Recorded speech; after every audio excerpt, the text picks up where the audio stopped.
Albert István soha el nem múló fájdalommal gondol feleségére, akivel 45 évig élt szeretetben, de sajnos váratlanul távozott. 3 gyermeket és 6 unokát hagyott hátra. Azóta született még 2 gyönyörű kisfiú, őket is biztosan nagy szeretettel és rajongással venné körül, emlékét szeretettel őrzik.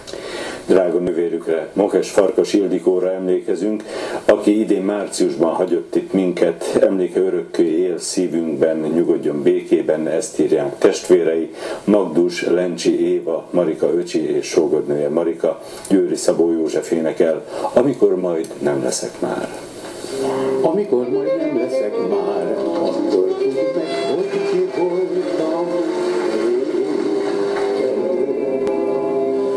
Amikor majd a szívedet 100 tövissel tépi meg az élet,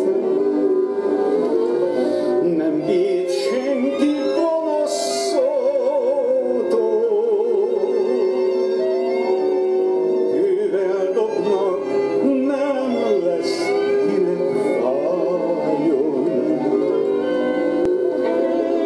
Hazudtad csak a szerelmet, el is tűnt, mint szép tavaszi álom.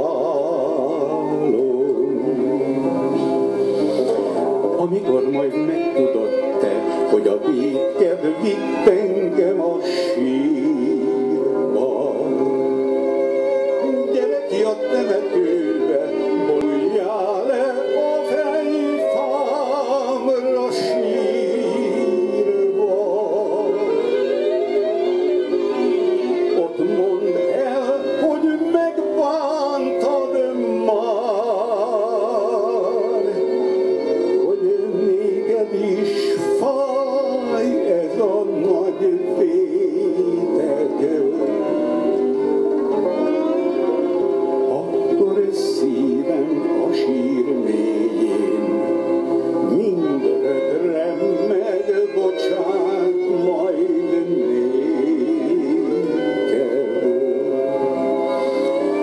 Ott mondd el, hogy megbántad már, hogy néged is fáj ez a nagy vétek. Akkor szívem a sír mélyén mindörökre megbocsát majd néked.